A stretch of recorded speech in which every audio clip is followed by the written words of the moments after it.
Chemistry का ये दूसरा पार्ट है। पहला पार्ट हम लोगों ने कल कर लिया था, हम लोग दूसरा पार्ट करेंगे केमिस्ट्री का। कल हम लोगों ने पदार्थ का वर्गीकरण किया था भौतिक आधार पे, और उसके बाद हम लोगों ने कल गैसीय नियम भी देखे थे। पदार्थ के पांच के 6 अवस्था देखे थे, ठोस, द्रव, गैस। भौतिक आधार पर हम लोगों ने वर्गीकरण कर लिया था। अब हम लोग रासायनिक आधार पर वर्गीकरण करेंगे, लेकिन उससे पहले देख लेते हैं कि पदार्थ में जो अवस्था परिवर्तन होता है, जैसे ठोस, द्रव, गैस है, तो कैसे अवस्था परिवर्तन कैसे होता है, ये सवाल आते हैं। ये तो हम लोग बना लेते हैं 3। ये हो गया मान लीजिए ठोस,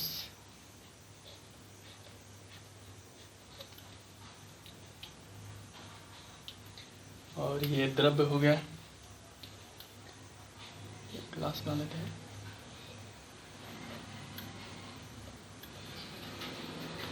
और ये गैस हो गया,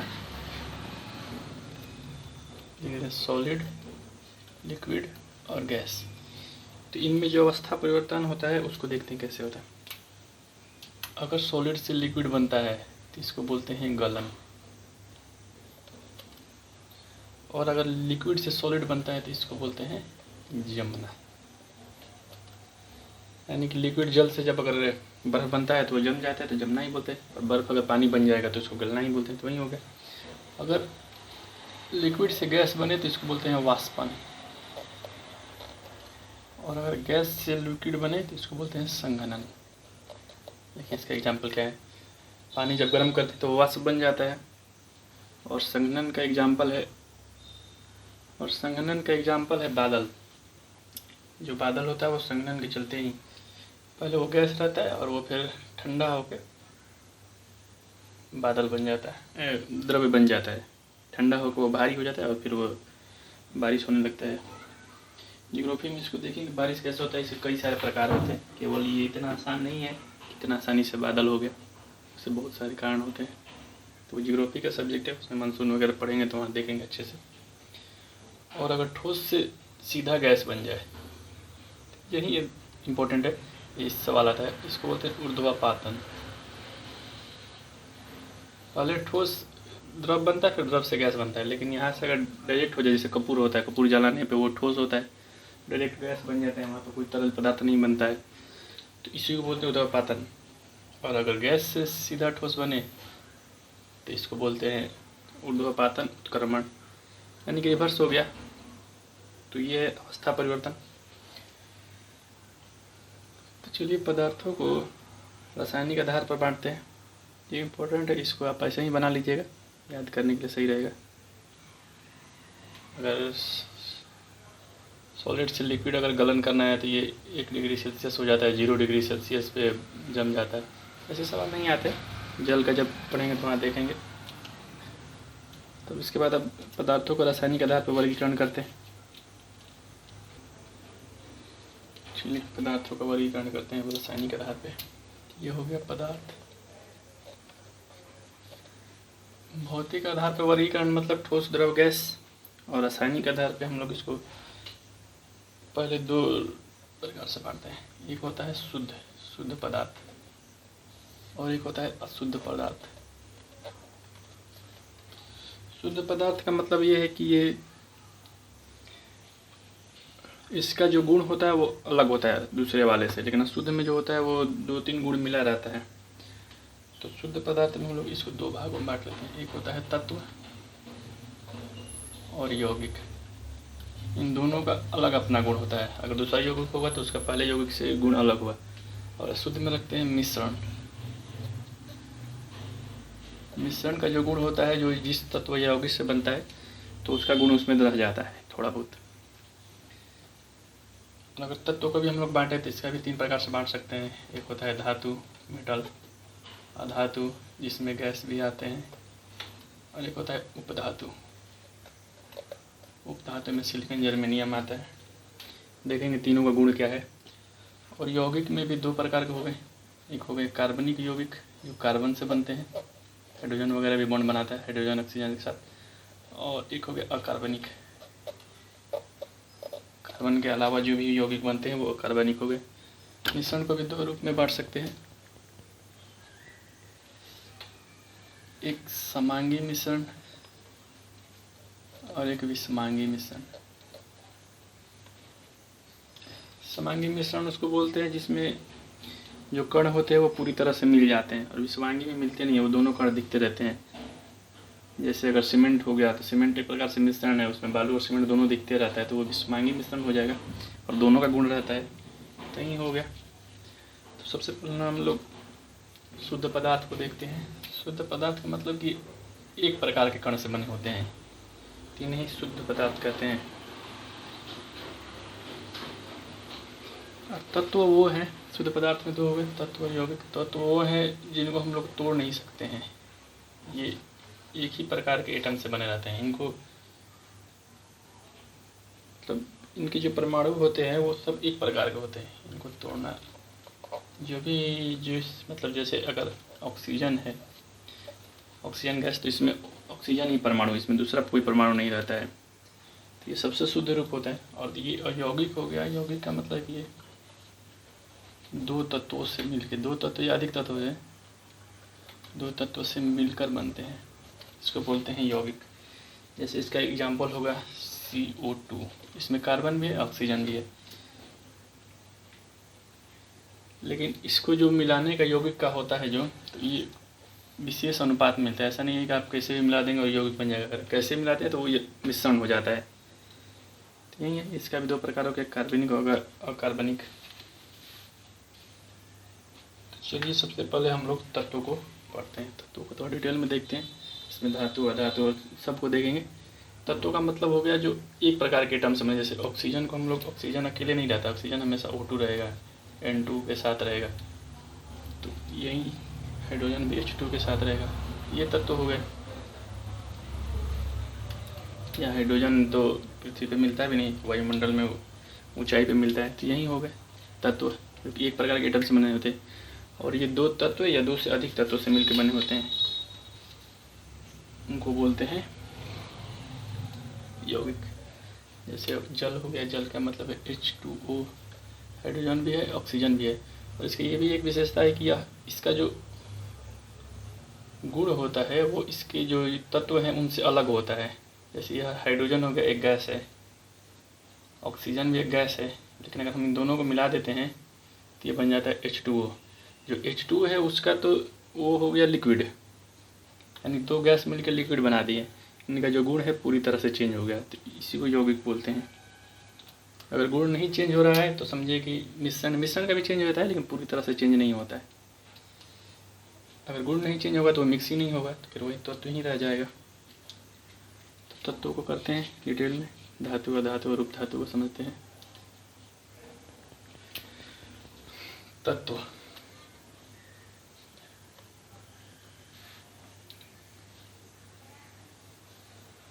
अभी तक जितने भी तत्व खोजे गए हैं वो हैं 118 तत्व। तत्वों का मतलब वही है जो हम लोग पीरियोडिक टेबल में देखते हैं, hydrogen, helium, lithium, beryllium, boron, carbon, जो भी होता है वो सब तत्व हैं। तो अब तक ऐसे ऐसे विभिन्न गुण वाले 118 तत्व खोजे गए हैं, जिसमें जो 90 है, ये आता है क्वेश्चन, 90 इसमें से प्राकृतिक है, और जो 20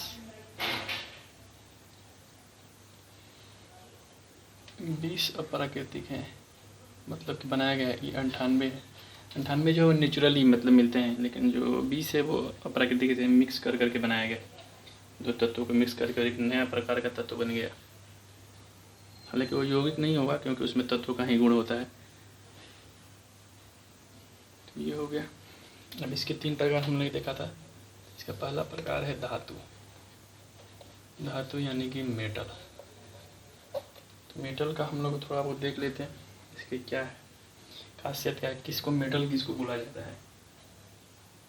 तो सबसे पहले ये होता है कि ये मेटल जो होते हैं वो चमकीले होते हैं। चमकीले मतलब सोना हो गया, चांदी हो गया, या लोहा, एल्युमिनियम, जो भी हो गया, सब मेटल आते हैं, तो चमकीले होते हैं। और ये ताप व विद्युत का सुचालक होता है। सबसे इम्पोर्टेंट ये है मेटल पहुँचाने का, सुचालक होते हैं। यानी कि अगर इसको गर्म करेंगे तो ये आपको गर्म लगेगा, और अगर ठंडा करेंगे तो ठंडा लगेगा। और विद्युत भी अगर इससे जाएगा तो विद्युत पास होता है। जो तार वगैरह बने होते हैं विद्युत के, सब मेटल के ही बने होते हैं। और 2-4 है, इसको समझ लीजिएगा। इसको ये तन्ने होते हैं। तन्ने मतलब डक्टाइल मतलब कि इसको जब खींचेंगे तो खींच के ये बड़ा हो जाएगा। जैसे ऑक्सीजन है, उसको खींच के तो बड़ा कर नहीं सकते हैं, लेकिन अगर एल्युमिनियम का तार है तो उसको खींच के हम लोग बड़ा कर सकते हैं, सोना को भी। और एक होता है इसमें ये आघातवर्ध होते हैं। आघातवर्ध ये सब आता है कि तन्य किसको कहते हैं, या तन्य मतलब इसमें से कौन सा है, तो ये हो जाएगा आघातवर्ध। मतलब इसको पीट के चादर, जैसे लोहा को देखते हैं गोल रहता है, उसको फैला सकते हैं पीट के, तो ये हो गया। और एक होते हैं ध्वनि भी इससे आता है पीटने पे।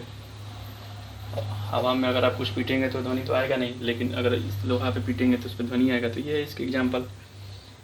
और इसके कुछ एग्जाम्पल है कि ये इलेक्ट्रॉन का, जैसे ये ताप और विद्युत का सुचालक इसलिए होते हैं क्योंकि इलेक्ट्रॉन का ये त्याग करते हैं। इलेक्ट्रॉन त्याग इसलिए करते हैं क्योंकि इनकी अंतिम कक्षा में 1, 2 या 3 इलेक्ट्रॉन होते हैं। जब हम लोग ये पढ़ेंगे संयोजकता, उसमें इसको पढ़ना है। संयोजकता वाले टॉपिक में इसको और अच्छे से डिटेल में पढ़ना है। तो यही होता है, ये इलेक्ट्रॉन का त्याग करते हैं, और इसी के चलते इलेक्ट्रॉन जब त्याग करते हैं, इसलिए इनमें चमक भी इसी के चलते होती है। और ताप का और विद्युत का सुचालक भी होते हैं इलेक्ट्रॉन के चलते ही। और इनका घनत्व ज़्यादा होता है, गलनांक भी ज़्यादा होता है। इम्पोर्टेंट नहीं है घनत्व, तो ठोस का किसी ठोस का भी घनत्व ज़्यादा होता है। हमने कल देखा था ठोस का घनत्व ज़्यादा होता है। केवल इसका अपवाद होता है जल का जो बर्फ होता है उसका घनत्व कम होता है। और इनके कुछ हैं कि ये O2 के साथ ऑक्साइड बना लेते हैं, फिर ये क्षारीय भी होते हैं और कारक होते हैं, यही सब। और ये धातु में तो ये ठोस रूप में होते हैं, लेकिन इसका एक अपवाद भी है। इस अगर एक सेकंड देखिए, जो धातु होते हैं वो जो कमरे के ताप यानी 20 डिग्री सेल्सियस जो हमने बताया था NTP वाला, उस पर ये ठोस रूप में होते हैं हमेशा। लेकिन इसका एक अपवाद है जो कि यहीं से सवाल आता है। इसका अपवाद है पारा भी एक प्रकार का धातु है, लेकिन ये जो होता है वो कमरे के ताप पे ये लिक्विड के फॉर्म में होता है। और दूसरा देख लेते हैं अधातु यानी कि नॉन मेटल। इनका वही है कि ये चमकीला नहीं होते हैं, ताप विद्युत का कुचालक होते हैं। धातु के जस्ट उल्टा होते हैं, तन्य नहीं होते हैं, आघातवर्ध नहीं होते हैं, इनमें ध्वनि नहीं होती है, चमक नहीं होती है, और ताप विद्युत का कुचालक होते हैं। कुचालक, लेकिन इसका भी एक अपवाद है, कुचालक का भी अपवाद इसका ये है ग्रेफाइट कार्बन का प्रूफ है। ये जो होता है वो विद्युत का सुचालक होता है। ग्रेफाइट वही है जो पेंसिल के अंदर जो काला रंग का होता है वो ग्रेफाइट का ही बना होता है, तो वो विद्युत का सुचालक होता है। और कार्बन का ही का प्रूफ होता है हीरा, वो कुचालक होता है। तो ये हो गया इसका। इसमें हम लोग इसका अगर एग्जांपल देखें तो इसमें hydrogen, oxygen, iodine, chlorine, carbon जो भी है सब इसमें आ जाएंगे। और ये इनका जैसे ये इलेक्ट्रॉन का त्याग करते हैं, वो इलेक्ट्रॉन का ग्रहण करते हैं। ग्रहण इसलिए करते हैं कि इनके बाहरी कक्षा में इलेक्ट्रॉन होते हैं 4, 5, 6 और 7। 7 नहीं ले, 5, 6, 7 ले सकते हैं। और जब 8 बाहरी कक्षा में मैक्सिमम 8 इलेक्ट्रॉन हो सकते हैं। और अगर ज़्यादा इलेक्ट्रॉन है तो वो इलेक्ट्रॉन को बाहर से इलेक्ट्रॉन खींच के, और ये सब जो भी मतलब होते हैं, जो भी तत्व होते हैं, वो अपने बाहरी कक्षा में 8 इलेक्ट्रॉन चाहते हैं। जैसे देखिए हम बनाते हैं, जैसे सोडियम है तो इसके बाहरी कक्षा में इसका विन्यास, इलेक्ट्रॉनिक विन्यास ये होता है 2, 8, 1। तो 2 है, 8 है, 1। तो इसके बाहरी कक्षा में अगर 1 इलेक्ट्रॉन है तो ये क्या करेगा कि इलेक्ट्रॉन देकर और बाहरी कक्षा में 8 बच जाएगा, तो ये हो जाएगा। तो यही सबका होता है। अगर हम लोग किसी और का लेते हैं, अगर बाहरी कक्षा में 4 इलेक्ट्रॉन है तो इलेक्ट्रॉन बाहर से लेके 4 और वो कंप्लीट हो जाते हैं। 8 इलेक्ट्रॉन करना है। 8 इलेक्ट्रॉन जिसके बाहरी कक्षा में होता है उसको अक्रिय गैस बोलते हैं या नोबल गैस। इसमें होता है हीलियम, रेडॉन, जेनन, ये सब आता है उसमें। और तीसरा हो गया उपधातु, इसको बोलते हैं हम लोग मेटालॉइड। अभी हम लोग धातु के बारे में और पढ़ेंगे, धातु कैसे निष्कर्षण कैसे होता है धातु का, धातु बनता कैसे है, धातु के अयस्क क्या होते हैं, तो वो अलग सा टॉपिक है, तो उसको अलग उसमें अलग से देखेंगे, वो अलग बड़ा टॉपिक होगा। ऐसे भी हम लोग अधातु को भी देखेंगे, एक एक को, हाइड्रोजन को अच्छे से पढ़ेंगे, ऑक्सीजन को भी, कार्बन को भी, तो ये हो जाता है। और जो उपधातु होता है, इनमें धातु और अधातु दोनों का गुण होता है, इसलिए इसको उपधातु बोलते हैं। और इनमें जो होता है, ये जो इलेक्ट्रॉन जैसे सुचालक होते हैं, ये कुचालक होते हैं, और इनमें भी धारा का प्रवाह होता है, लेकिन धारा का प्रवाह कोटर से होता है। इसमें जो इलेक्ट्रॉन होता है, और ये जब गर्म होते हैं, तो हम लोग पढ़ेंगे उस समय देखेंगे इसको, जब गर्म होते हैं तो ये ज़्यादा सुचालक हो जाते हैं, और ठंडा होकर कुचालक हो जाते हैं, तो इसलिए इनका ज़्यादातर प्रयोग किया जाता है। जैसे इनके एग्जाम्पल हो गया बोरोन, सिलिकॉन, जर्मेनियम, ये सब इनका एग्जाम्पल हो जाएगा। इनको अर्धचालक कहते हैं।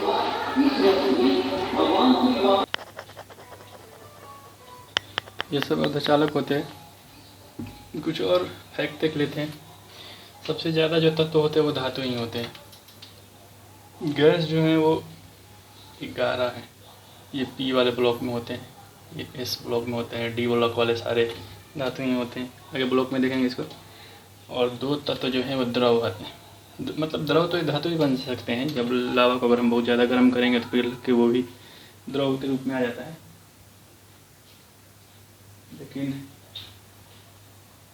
ये हम कमरे के ताप पे देखते हैं, जो NTP पे देखते हैं, तो ये धातु, अधातु और ये द्रव। द्रव जो होता है वो 2 होता है, एक तो पारा और इसमें अपवाद होता है ब्रोमीन। 2 द्रव्य हैं, एक पारा है और एक ब्रोमीन है। पारा और ब्रोमीन द्रव्य होते हैं। और देख लेते हैं पृथ्वी पर सर्वाधिक मात्रा में कौन सा तत्व पाया जाता है, तो सबसे ज़्यादा पाया जाता है oxygen, silicon, aluminium, iron, calcium और सोडियम। तो इसमें अगर हम लोग देख ले तो ये तो अधातु हो गया ऑक्सीजन, क्योंकि गैस है। सिलिकॉन जो हो गया वो उपधातु हो गया, और यहाँ पे ये धातु। तो अगर पूछे कि सबसे ज़्यादा धातु कौन सा पाया जाता है, तो एल्युमिनियम होगा। और अगर ये हो गया सर्वाधिक अगर तत्व हो तो ऑक्सीजन, और सर्वाधिक धातु हो तो एल्युमिनियम। यहाँ पे और देख लेते हैं कि शरीर में सबसे ज़्यादा कौन सा पाया जाता है, ये भी सवाल कभी पाया जाता है, ये उतना इम्पोर्टेंट नहीं है, फिर भी देख लेते हैं। सबसे ज़्यादा ऑक्सीजन, उसके बाद फिर कार्बन और नाइट्रोजन, आगे देखें तो हाइड्रोजन और कैल्शियम। ये जितने हैं ये सभी तो गैस हो गए, यानी कि गैस क्या हो गया, अधातु हो गए। और ये जो कैल्शियम है ये हो गया धातु। तो अगर पूछे सर्वाधिक धातु कौन सा पाया जाता है, तो कैल्शियम होगा, और सबसे कम पाया जाता है मैग्नीज। तो ये हो गए तत्वों के बारे में। कोई तत्वों के बारे में और देखना है तो वो अलग अलग से एक एक अलग टॉपिक हो जाएगा, एक एक तत्व के बारे में वहाँ पे अलग देखेंगे। अब यौगिक को देख लेते हैं, यौगिक को थोड़ा सही से देखेंगे। यौगिक करते हैं,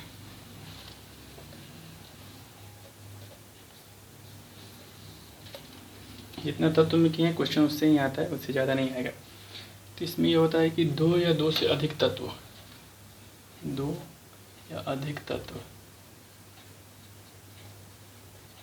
एक निश्चित अनुपात में मिले हों, और जब वो मिले तो इनका जो गुण होगा वो तत्व से भिन्न होना चाहिए। ये जरूरी है, इनका जो गुण होगा यौगिक का वो तत्व से भिन्न हो, और मिला भी एक निश्चित अनुपात में। तो ये हो गए यौगिक। और यौगिक को हमने 2 प्रकार देखा था, एक कार्बनिक यौगिक यानी कि ऑर्गेनिक कंपाउंड, और एक हो गया अकार्बनिक।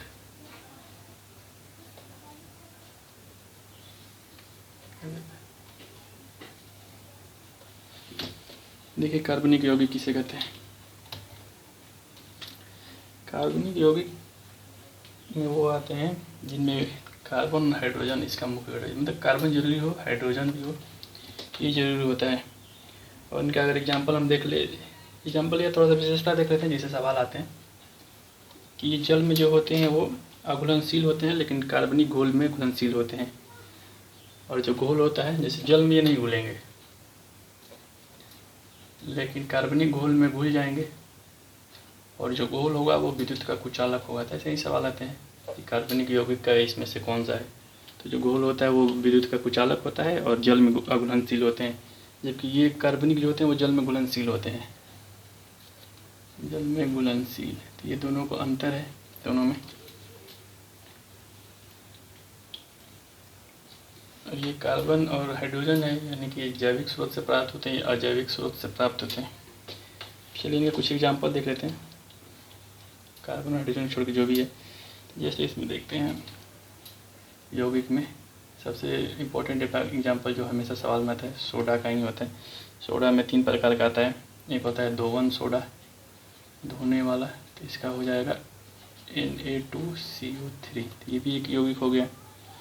फिर एक होता है कास्टिक सोडा, ये लिख लीजिएगा, ये बहुत ज़्यादा इंपॉर्टेंट है। इसका होता है NaOH, इसमें ज़्यादा कन्फ्यूजन होता है आदमी को कौन सा है। ये है बेकिंग सोडा,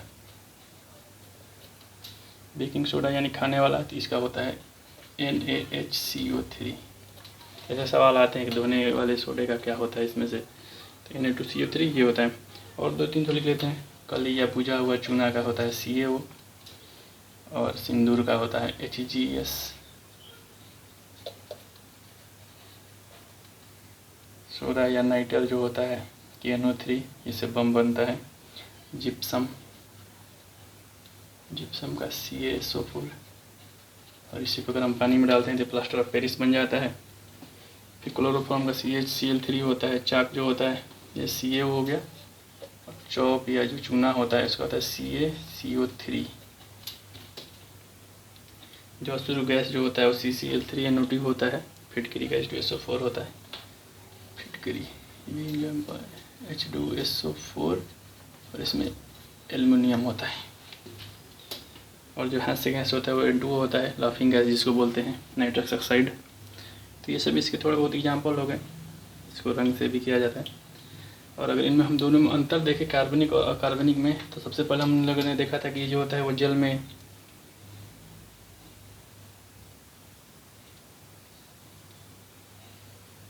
ये लोग ये घुलनशील होते हैं और ये घुलनशील होते हैं। ये जो होते हैं कार्बनिक वो दहनशील होते हैं, यानी कि जलते हैं, जैसे कोयला वगैरह इसमें आ जाता है। और जो घोल होता है वो विद्युत कुचालक है, वो भी गया। इनका जो ये क्वेश्चन आता है द्रव्यमानक व गलनांक, इसका मतलब ये होता है कि द्रव्यमानक मतलब होता है कि ये बर्फ़ कितने बनते हैं, जमते कितने पे, और गलनांक मतलब गलते कितने पे। ये ठंडा करने पे होगा, ये गर्म करने पे होगा। तो ये इनका बहुत ज़्यादा निम्न होता है, बहुत जल्दी गर्म हो जाते हैं। और ये सब इसका उल्टा हो जाएगा, ये इसमें ये ज़्यादा होगा, ये दहनशील नहीं होगा, ये कुचालक नहीं, ये सुचालक होगा, ये जल में घुलनशील होगा। तो ये सब इसका उल्टा हो गया। इसमें जो तत्व आते हैं CH हो गया ऑक्सीजन, जिसमें ऑक्सीजन से भी बॉन्ड बनाता है C, carbon, nitrogen, sulphur, phosphorus, बस, और एक हीलियम से ही बनाता है। और इसके अलावा जो भी तत्व हैं सब इसमें आ जाएंगे, ये वाले भी इसमें आएंगे, लेकिन ये बाकी तत्व इसमें नहीं आएंगे, बस इतने ही तत्वों से ये बनेंगे। तो ये हो गया यौगिक का एग्जाम्पल। और यौगिक हो गया तो मिश्रण भी देख लेते हैं जल्दी से।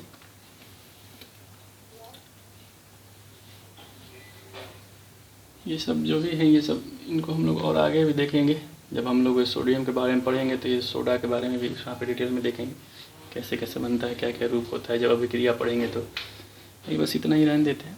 मिश्रण भी बना लेते हैं यहीं पे। मिश्रण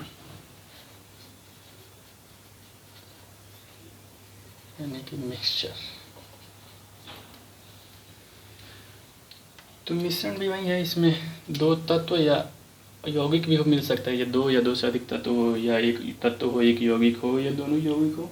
ये दोनों को मिलाने पे इसमें यह है कि इसमें हम लोग निश्चित अनुपात मिलाते थे। यहाँ पर अनुपात निश्चित रहता था, लेकिन यहाँ पे अनुपात निश्चित नहीं है, किसी को ज़्यादा मिला दिए, किसी को कम मिला दिए। और जब मिलाते हैं तो जो इसका ये है, देखिए ये गुण जो है तत्वों से भिन्न हो जाता है, लेकिन इसका जो गुण होता है वो तत्व यौगिक का गुण रहता है। तो यही अंतर है मिक्सचर और यौगिक में। अगर अंतर पूछे तो इसका अंतर है। इसका भी हमने बताया था 2 प्रकार होते हैं। और एक और अंतर हो जाएगा कि इसको हम लोग आसान विधि से अलग कर सकते हैं। इसको अलग करने के लिए बहुत मतलब अलग विधि लगता है। विधि हम लोग देखेंगे इसके बाद भी। मिश्रण को हम लोग बहुत आसान से ऊर्ध्वापातन से भी अलग कर सकते हैं, रवाकरण से, आसवन से। ये सब क्या विधि होता है हम लोग देखेंगे। ऊर्ध्वापातन यानी कि गर्म करके और उसमें से जो ठोस जो गैस बनता है उसको अलग कर लेते हैं, बाकी वहीं पर रह जाता है। रवाकरण में हम लोग जमा कर लेते हैं। तो सब देखेंगे, बहुत सारी विधि होती है अलग करने का, वो भी इंपॉर्टेंट है, उससे भी सवाल आते हैं। तो ये इसका अंतर होगा कि इसको हम आसान विधि से इसको अलग कर सकते हैं। अलग मतलब इसके तत्व को, जो इसमें तत्व जो मिल के बने हैं उनको बहुत आसानी से अलग कर सकते हैं। लेकिन इनके जो तत्व बने हैं उनको अलग करना बहुत मुश्किल होता है। तो इसके 2 प्रकार हम लोग देखे थे। एक तो होता है समांग मिश्रण, इसको बोलते हैं होमोजेनस मिश्रण। इसमें जो होता है समांग में जो 2 तत्व या जो 2 यौगिक मिले रहते हैं वो पूरी तरह से घुल जाते हैं एक में। तो जिससे देखिए इसका एग्जाम्पल हो गया दूध और पानी। दूध पानी आपस में मिल जाते हैं। ये विलयन का भी एग्जाम्पल है। मिश्रण का ही भाग होता है विलयन, उसको भी देखेंगे। तो दूध और पानी ये हो गया समांग मिश्रण। दोनों मिल जाते हैं और दिखते नहीं हैं। आप लोग उसको अलग तो कर सकते हैं, ऐसे जला के भी अलग कर सकते हैं, लेकिन इतना आसानी से अलग नहीं होता है। और दूसरा हो गया विषमांग मिश्रण, हेटेरोजेनस इसको बोलते हैं। इसमें जो होते हैं वो पूरी तरह से नहीं घुलते हैं। जैसे इसका एक एग्जाम्पल ले लेते हैं, जल प्लस तेल। देखते हैं कि तेल ऊपर तैरते रहता है, लेकिन दूध पानी में ऐसा नहीं होता है। दोनों का कण इसमें अलग अलग रहता है। अगर आप माइक्रोस्कोप से बहुत ज़्यादा देखेंगे तो इसमें दोनों का कण अलग अलग दिखेगा, लेकिन मतलब ऊपर नीचे नहीं बैठता है। और ये होता है कि साफ दिखता है, तेल ऊपर तैरते रहेगा, जल नीचे रहेगा। तो ये हो गया विषमांग मिश्रण। और मिश्रण यौगिक में हम लोग अंतर देख ही लिए।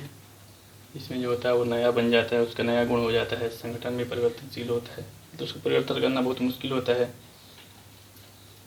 इसको हम लोग भौतिक विधि से भी परिवर्तित कर सकते हैं। भौतिक और रासायनिक परिवर्तन क्या होता है इसको हम लोग देखेंगे। तो ये हो गया।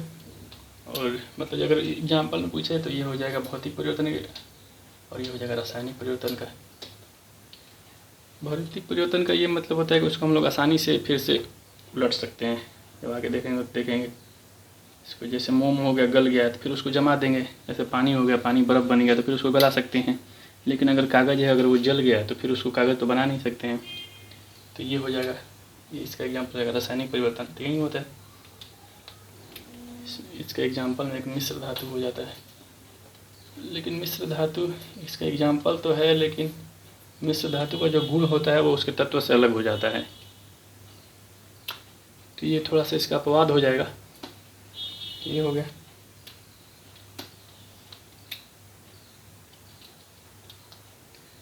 मिश्रण के बारे में हो गया, यौगिक के बारे में हो गया। ये हम लोगों ने पढ़ लिया। क्या क्या हम लोग तत्व पढ़ लिए, यौगिक और मिश्रण, तीनों टॉपिक हम लोगों ने पढ़ लिए। तत्व में हम लोग देखा था धातु, धातु और अधातु। यौगिक में कार्बनिक और अकार्बनिक, और मिश्रण में हमने देख लिया समांग और विषमांग मिश्रण। तो इसके बाद एक और नया टॉपिक शुरू करते हैं, विलयन। मिश्रण का ही एक पार्ट है ये, इसी का ही है। तो देख लेते हैं विलयन किसको कहते हैं।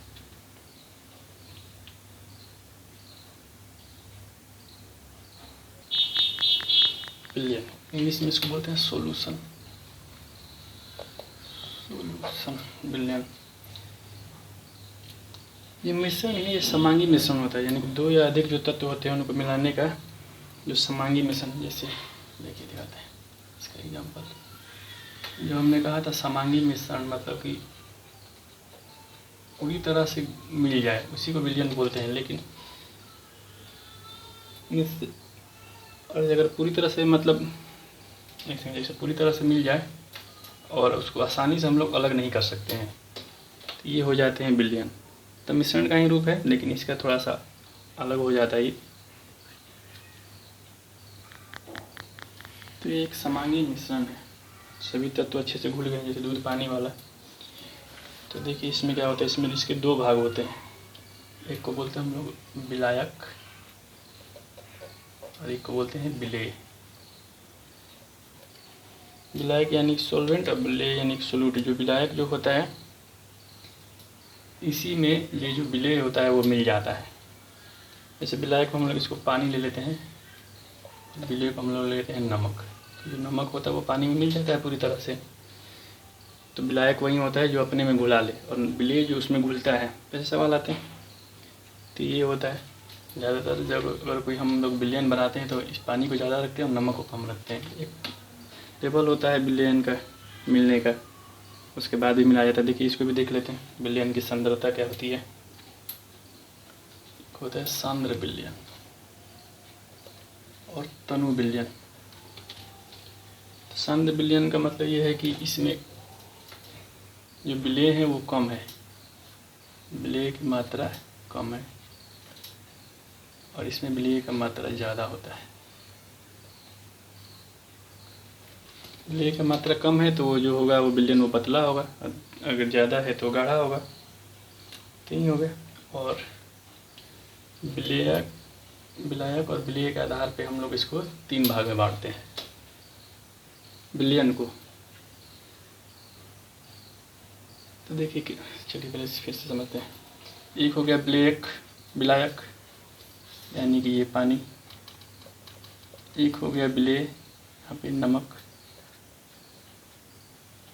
अगर हम लोग ज़्यादा अगर मिलाते हैं विलेय इसमें तो ये हो जाएगा तनु विलयन, और अगर कम मिलाते हैं तो सांद्र विलयन।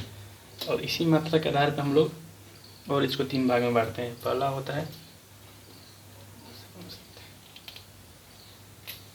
असंतृप्त विलयन। असंतृप्त विलयन ये विलयन का प्रकार है, इसको बोलते हैं अनसेचुरेटेड। इसमें ये होता है कि देखिए ये देखिए पानी है, एक नमक है। अगर आप नमक मिलाते जाइएगा तो एक लेवल होता है, उस लेवल के बाद फिर उसमें आप नहीं मिला सकते हैं। अगर पूरा मिल गया तो उसको बोलते हैं संतृप्त विलयन, और अगर पूरा नहीं मिला है तो उसमें और हम लोग मिला सकते हैं तो उसको बोलते हैं हम लोग असंतृप्त विलयन। और संतृप्त विलयन यानी कि कंप्लीट हो गया, अब इससे ज़्यादा हम उसमें नहीं मिला सकते। और इसका एक और रूप होता है अति संतृप्त, इसको बोलते हैं सुपर सैचुरेटेड। ये तो हो गया असंतृप्त यानी कि अब इसमें ज़्यादा नहीं मिला और मिला सकते हैं। संतृप्त यानी कि कंप्लीट हो गया। और अति संतृप्त का मतलब ये होता है कि अगर हम लोग अगर देखिएगा कंप्लीट हो गया, उसके बाद अगर हम इस पानी को गर्म करेंगे फिर अगर नमक मिलाएंगे तो और ज़्यादा मिल जाएगा। तो इसीलिए इसको बोलते हैं अति संतृप्त विलयन का। हम लोग ताप बढ़ा के, और ताप बढ़ाने से क्या होता है कि इसका जो होता है इसकी जो एटम्स हैं उनकी गति बढ़ जाती है, और गति बढ़ने के कारण यहाँ पे जगह और बच जाता है, और जगह में और ज़्यादा हम लोग विलयन मिला पाते हैं। तो ये होता है। और संतृप्त में यानी कि कंप्लीट है, यही होता है। उस जो विलयन है उसकी घुलनशीलता हम लोग इसी संतृप्त विलयन से निकालते हैं कि उसमें कितना घुला सकते हैं। तो देखिए एक और एग्जाम्पल, विलेयता जो कहते हैं यानी कितना मिला सकते हैं, ये होता है विलेय की मात्रा यानी कि नमक और बटा में विलायक इंटू 100। ये होता है उस विलायक जो है उसकी क्या है, मतलब उसकी विलेयता कितनी है। जैसे पानी है तो उसकी विलेयता कितनी है, तो ये इससे निकालते हैं। यही संतृप्त का ही होता है, यानी कि कितना उसमें हो जाएगा कि वो संतृप्त हो जाए, कितना डाला जाए। नहीं होता इसके लिए ताप को निश्चित रखते हैं विलेयता को निकालने के लिए। ऐसा सवाल नहीं है कि विलेयता ही आ गया कि विलेय की मात्रा बटा विलायक की मात्रा। और संतृप्त विलयन का है, असंतृप्त यानी कि इसमें और मिला सकते हैं, संतृप्त यानी कि फुल हो गया, और अति संतृप्त यानी कि और उसमें हम लोग ताप बढ़ा के और उसमें और मिला रहे हैं, तो इसको बोल दिया अति संतृप्त। ये हो गया विलयन के बारे में। और विलयन को थोड़ा सा और आगे बढ़ाते हैं इसको। तो विलयन के साथ साथ और इसमें होता है, जैसे एक तो विलयन हो गया, इसमें ये कण का मात्रा हो गया। विलयन में जो होता है वो कण बहुत छोटे होते हैं, 10⁻⁷ सेंटीमीटर तक के कण, यानी छोटे कण जो पूरी तरह से कंप्लीट मिल जाए। और अगर इससे कण बड़े हैं तो उसको बोलते हैं निलंबन। निलंबन यानी कि इसमें क्या होता है कि ये जो होता है निलंबन, ये तो समांगी मिश्रण है क्योंकि कण छोटे और पूरी तरह से कण मिल गए हैं, लेकिन निलंबन में कण पूरी तरह से मिलते नहीं हैं। ऐसे ही सवाल आते हैं, 3 होते हैं, एक निलंबन होता है, एक विलयन होता है और एक होता है कोलाइड। तो इससे पूछता है कि किसका कण कितना बड़ा है। तो सबसे छोटा जो कण होता है वो विलयन का होता है। अब इसको देख लेते हैं, फिर इसको लास्ट में लिख देंगे। देखिए, निलंबन में जो कण होते हैं वो पूरी तरह से मिलते नहीं हैं। इसमें जो कण होते हैं वो 10⁻⁻5 सेंटीमीटर से बड़े होने चाहिए। इसमें जो कण है वो 10⁻⁷ सेंटीमीटर से छोटे होते हैं, और इसका जो होते हैं वो 5 सेंटीमीटर से 10⁻⁷ सेंटीमीटर के बीच के होते हैं। तो यही तीनों में मतलब मेन अंतर है। पूछेगा कि सबसे बड़ा कण किसका होता है, तो निलंबन का, उसके बाद कोलाइड, और सबसे छोटा विलयन का होता है। देख लीजिए, ये विषमांगी मिश्रण है निलंबन। जो ये इसके जो कण होते हैं वो परिक्षेपित हो जाते हैं, यानी कि कण के चारों तरफ फैल जाते हैं, उसमें मिलते नहीं है, बस फैल जाते हैं।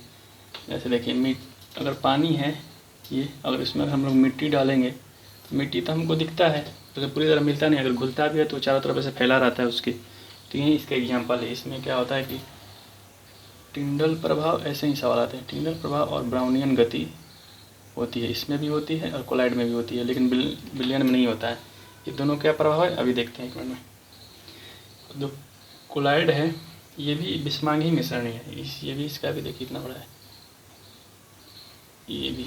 लेकिन इस दोनों में ये एक अंतर है कि इसके जो हम लोग कण है उसको देख सकते हैं आंखों से। जैसे पानी में, अगर मिट्टी में अगर पानी मिला हुआ है तो हम लोग दोनों का अंतर कर सकते हैं, देखते हैं कि पानी ऊपर है, मिट्टी नीचे बैठा हुआ है अगर रख देने पे। लेकिन ये जो होता है वो अस्थाई होता है, ये अलग नहीं हो पाता है। जैसे इसका एग्जाम्पल हो गया दूध और पानी, इसका हो गया नमक और पानी, या चीनी नमक। चीनी तो उसमें घुल जाता है, चीनी तो हमें दिखता नहीं, लेकिन दूध पानी तो अस्थाई रहता है। पानी नीचे नहीं बैठेगा, दूध नीचे नहीं बैठेगा, लेकिन वो दोनों एक दूसरे को घुलाते नहीं है, दोनों मतलब अलग अलग ही रहते हैं। अगर हम लोग इसको देखें अगर माइक्रोस्कोप से, तो हम लोग को दिखेगा दोनों के कण अलग अलग रहते हैं। देखिए, तीनों का अंतर देखिएगा। जो विलयन है उसके कण पूरी तरह से उसमें मिल गए हैं, जैसे नमक और चीनी होगा। जो कोलाइड है इसके कण पूरी तरह से मिले नहीं हैं, लेकिन छोटे कण हैं और मिल ही गए। और जो इसका निलंबन है, इसका जो कण है वो उसमें अलग हुए हैं, पूरी तरह से अलग हैं, वो नहीं मिल रहे हैं, नीचे बैठ जाते हैं। इसे हम लोग लिख सकते हैं एरोसोल जो होता है, जिसमें कोहरा बादल वगैरह मिल के बनता है, तो ये सब होता है। इनको अलग करना ज़्यादा आसान होता है, क्योंकि इसको छान के हम लोग अलग से कर सकते हैं। इसको तो हम लोग छान नहीं कर सकते हैं, इसको स्कंदन से अलग कर सकते हैं या गर्म करके अलग कर सकते हैं। और इसको तो हम लोग ना छान के अलग कर सकते हैं, ना गर्म करके भी अलग नहीं कर सकते हैं। अगर हम लोग चीनी पानी को गर्म करेंगे तो पानी चीनी अलग तो होगा नहीं। तो ये इसका है। हम लोगों ने यहाँ पे लिखा था टिंडल प्रभाव। देखिए, इससे सवाल आते हैं, इससे ये दोनों में टिंडल प्रभाव होगा। टिंडल प्रभाव का मतलब ये होता है कि जब हम लोग कोलाइड या निलंबन से जब हम लोग प्रकाश जब गुजारते हैं, तो जो इसके जो कण होते हैं, जो कण दिखते रहते हैं, जैसे दूध पानी में जो कण है या इसमें जो मिट्टी के कण है, वो प्रकाश से टकराकर और प्रकाश का रास्ता मोड़ देते हैं। तो यही होता है टिंडल प्रभाव। तो ये दोनों में होगा, लेकिन इसमें नहीं होगा। और जो इसका होता है, और ये हमने लिखा था ब्राउनियन गति। तो ब्राउनियन गति ये होता है कि जब हम लोग गर्म करते हैं तो क्या होता है कि इन दोनों का जो तो कण होते हैं वो अलग अलग होते लगते हैं, अलग अलग होकर एक दूसरे की तरफ भागने लगते हैं, टकराने लगते हैं। दूध पानी हम लोग गर्म करेंगे तो पानी तो उसका वाष्प हो जाएगा, लेकिन दूध वहीं रह जाता है। आप लोगों ने लास्ट में देखा होगा, दूध जम के बन जाता है, उसका पनीर जैसा बन जाता है। तो ये है इसका अंतर अलग करने का। तीनों में यही अंतर है बस। अभी हम लोग देख लेते हैं कि मिश्रण के जो घटक हैं उसको हम लोग अलग कैसे करते हैं। जैसे ये भी हो गया विलयन, निलंबन और कोलाइड, ये सब भी मिश्रण का ही भाग हैं। जैसे विलयन जो हो गया वो समांगी मिश्रण हो गया, और ये दोनों हो गया विषमांगी मिश्रण। समांगी मिश्रण का अर्थ ये है कि दोनों जो दो भी है, विलायक और विलेय है, उन दोनों मिल जाते हैं, पूरी तरह से एकदम घुल जाते हैं और इसमें नहीं घुलते हैं। तो ये हो गया। तो हम लोग देखते हैं कि मिश्रण हो गया। अगर मिश्रण हम लोग मिला लिए तो इसको हम लोग अलग कैसे करेंगे। इसको अलग करने की बहुत सारी विधि होते हैं। जैसे हम लोग गर्म करके अलग कर सकते हैं। जैसे दूध पानी है, इसको गर्म कर देंगे तो दूध रह जाएगा, पानी वाष्प हो जाएगा। अगर ये कण है, उसमें अगर मिट्टी है तो मिट्टी को हम लोग छान के भी अलग कर सकते हैं। तो ऐसे ऐसे करके कई सारी विधि है। उदरपातन विधि होता है, वाष्पीकरण, अपकेंद्रण, तो इन सारी विधियों को देख लेते हैं हम लोग।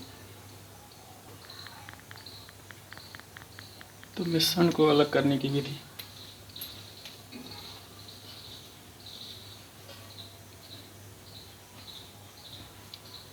अलग करने की विधि, तो इसमें सबसे पहली बुद्धि है, एक एक करके सारी को देखेंगे। जैसे एक पहली है अपकेंद्रण।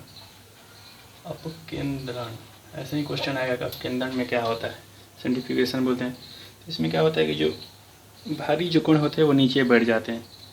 देखे होंगे अगर ग्लास में अगर मिट्टी भी है और पानी भी है तो दोनों को अगर हम लोग घुमा के ऐसे ऐसे गोल गोल करके नीचे रख दे तो मिट्टी नीचे जाके बैठ जाएगी और पानी ऊपर आ जाएगा। तो यही ये विधि यही है। इसी में हम लोग जो रक्त का जाँच होता है वो इसी से होता है, खून का जाँच। अगर आपको खून में अगर जॉन्डिस है तो उसका वो जो पीला रंग होता है वो बिलिरुबिन के कारण होता है। तो इसी से जांच किया जाता है कितना ज़्यादा है। वो नीचे बढ़ जाता है कुछ देर बाद और फिर उसमें जांच हो जाता है। या दूध से क्रीम निकालना, वॉशिंग मशीन, ये सब इसी से होता है। और दूसरी विधि है वाष्पीकरण। ये भी हमने अभी देखा है कि हम लोग अगर पानी को गर्म करते हैं, जैसे नमक जो बनता है वाष्पीकरण से ही बनता है। पानी को गर्म कर देते हैं, नमक वहाँ पर रह जाता है और फिर पानी खत्म हो जाता है। तो ये हो गया वाष्पीकरण विधि, आसान सा विधि है। तीसरा विधि लिख लीजिए अवसादन, या इसको हम लोग बोलते हैं निस्तारण विधि। अवसादन निस्तारण विधि, सेडिमेंटेशन या डिक्टेशन कहते हैं। देखिए इसमें क्या होता है, ये भी वही है, अपकेंद्रण वाला ही है। इसमें भी वो जो भारी कण होते हैं वो नीचे बढ़ जाते हैं, स्वतः ही नीचे बढ़ जाते हैं। उसमें जो होता है अपकेंद्रण में हम लोग उसको घुमा के फिर रखते हैं तो बैठता है। मतलब दोनों एक ही हैं, ऐसे ही सवाल है। अपकेंद्रण या निस्तारण सभी की हैं। और तीसरा जो है ये है ऊर्ध्वापातन। ऊर्ध्वापातन हम लोगों ने देखा था कि ठोस से डायरेक्ट गैस बनना कहते हैं। तो ये भी यही हो गया। इसमें जैसे नमक और अमोनियम क्लोराइड अगर मिला रहता है NH3Cl, तो जब हम लोग इसको अलग करते हैं तो अगर गर्म करेंगे तो नमक जो होता है वो बन जाएगा, ऊर्ध्वपात हो जाता है, डायरेक्ट गैस बन जाता है और वहाँ पर वो बच जाता है। तो ऐसे कहते हैं। आयोडीन होता है, ऊर्ध्वपातन का जैसे एग्जाम्पल होता है आयोडीन। आयोडीन को भी अगर हम लोग करेंगे तो वही होगा। कपूर, इस सबको अलग करने के लिए ही हम लोग करते हैं। अगर उसको गर्म करेंगे तो एक तो चीज़ उसमें गैस बन जाएगा और बाकी चीज़ वहीं रह जाएगा। तो एक तरीका हो गया अलग करने का। और देखिए एक तरीका होता है रवाकरण। एक होता है रवाकरण। रवाकरण का अर्थ है, सिंपल सा अर्थ है इसको, जो ठोस होता है उसको हम लोग गला देते हैं। जैसे दो ठोस हैं और अगर एक ठोस का जो होता है वो कम, मतलब एक ठोस का जो है वो बहुत जल्दी गल जाता है, तो अगर गलाएंगे तो एक वाला ठोस गल के बाहर आ जाएगा और एक ठोस का ठोस रह जाएगा। तो ऐसे हम लोग निकाल लेते हैं।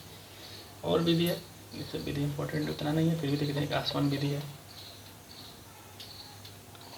अगर दो इसमें देखिए, इसमें रवाकरण से हम लोग ठोस को अलग करते हैं और आसवन से हम लोग द्रव को अलग करते हैं। दोनों एक ही विधि है।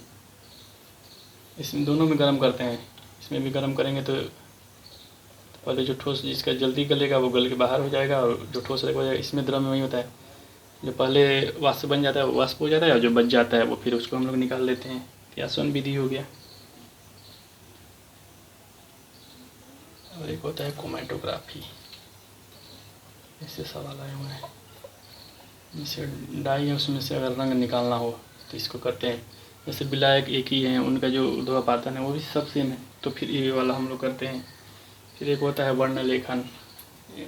तो सिंपल सा है वर्णलेखन। वर्णलेखन मतलब होता है हम लोग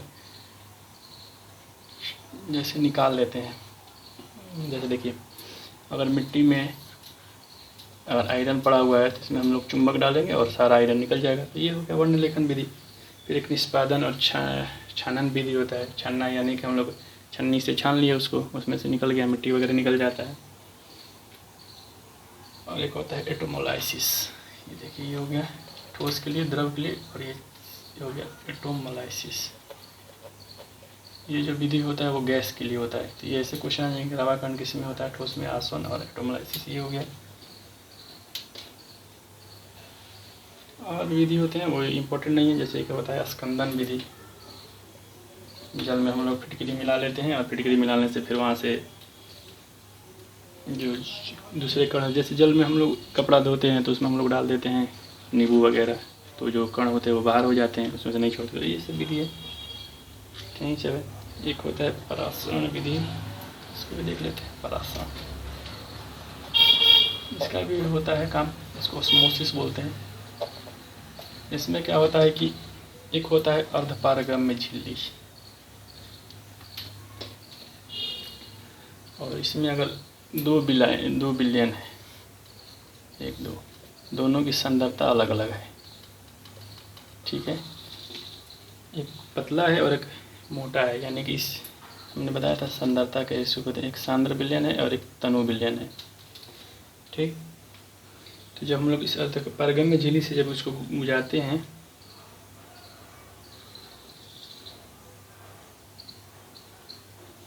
जैसे देखिए यहाँ मान लीजिए ये कम सांद्र वाला हो गया और ये हो गया अधिक सांद्र वाला विलयन, ठीक ना, और ये हो गया एक अर्धपारगम्य झिल्ली। तो जब हम लोग इसी को इससे पार कराएंगे तो ये जो अर्धपारगम्य झिल्ली है, बस ये जो कम सांद्र वाला है उसी को भेजेगा अधिक सांद्र की तरफ। जैसे एग्जांपल में देख लेते हैं, जैसे किशमिश हो गया। किशमिश में क्या होता है, जब हम लोग उसको पानी में डालते हैं तो किशमिश में पानी चला जाता है, लेकिन किशमिश पानी में थोड़े जाता है, और जो उसका जो ऊपर परत होता है उसी को बोलते हैं अर्धपारगम्य झिल्ली। तो वहीं उसको खुल जाता है, पानी चला जाता है, तो इससे भी हम लोग छान लेते हैं। तो एक तरीका होगा, इसी पे काम करता है ये। जो हम लोग घर में जो आरओ होता है वो इसी ऑस्मोसिस क्रिया पे, इसको बोलते हैं। आरओ का मतलब होता है रिवर्स ऑस्मोसिस। इसमें क्या होता है कि यहाँ जो ये गाढ़ा जो पानी होता है, मतलब गंदा पानी होता है, तो यहाँ पे हम लोग मोटर लगा के और इसको इसमें से केवल पानी को छान लेते हैं, और जो कण रहते हैं वो यहीं पर आ जाते हैं। फिर जो ये पानी होता है इसमें फिर बाद में जो इम्पोर्टेंट जो न्यूट्रिएंट्स हैं वो मिला देते हैं, फिर हम लोग वो पानी पीते हैं। तो ऐसे ही आरओ काम करता है, उसमें भी यहीं अर्धपारगम्य झिल्ली बना रहता है। तो यही होता है इसका। ये सब हो गया इसको मिश्रण को अलग करने की विधि। तो आज के वीडियो में यहीं रहने देते हैं, ये पूरा चैप्टर ही कंप्लीट हो गया। तो हम लोग अगले जितने भी पदार्थ में जितना कुछ भी पढ़ना होता है सारा कंप्लीट हो गया है। तो हम लोग अगले वीडियो में परमाणु संरचना पढ़ेंगे, जो कि एक अलग ही चैप्टर है।